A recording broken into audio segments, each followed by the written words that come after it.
ప్రియమైన తెలంగాణ ప్రజలందరికీ వందనాలు.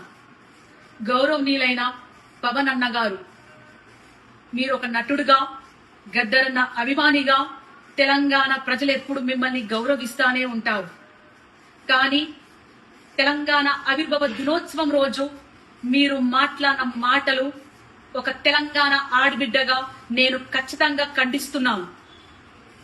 తెలంగాణ సినిమాల్లో యాక్ట్ చేస్తే రాలేదు, తెలంగాణ పొత్తులకు పోతే రాలేదు, తెలంగాణ పైసలు వంచితే రాలేదు, తెలంగాణ లాబీలు చేస్తే రాలేదు.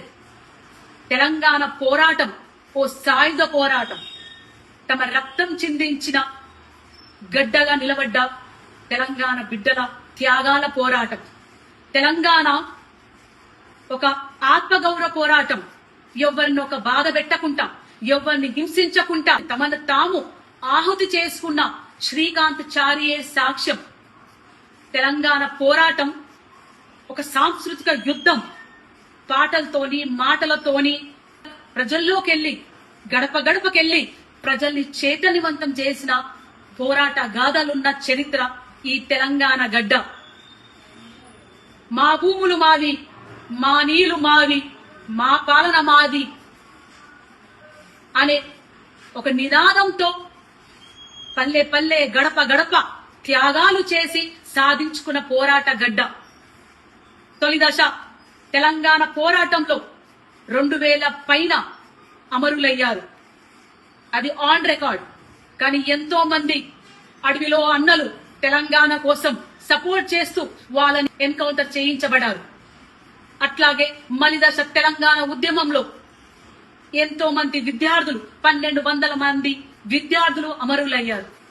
జేఏసీ ఆధ్వర్యంలో ఎంతో మంది గవర్నమెంట్ ఉద్యోగాలకు తీసేశారు. ఎంతో మంది ఆడబిడ్డలు, తల్లులు తమ కొడుకులని, తమ బిడ్డలని నడవండ్రా బిడ్డ, మన తెలంగాణ మనది, మీరు ముందుకెళ్ళండి, పోరాటంలో భాగంగా అండి, మేం కుటుంబాలను చూసుకుంటాం అని వీరగాథలు నడిచిన తెలంగాణ మనది. ఎస్, మీరన్నట్టే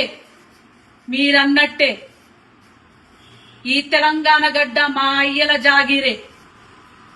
మీరన్నట్టే నిన్న తెలంగాణ గడ్డ మా అయ్యల జాగీరు, ఈ రోజు మా జాగీరు, రేపు మా భావితరాల బిడ్డలు తెలంగాణ వారసులు.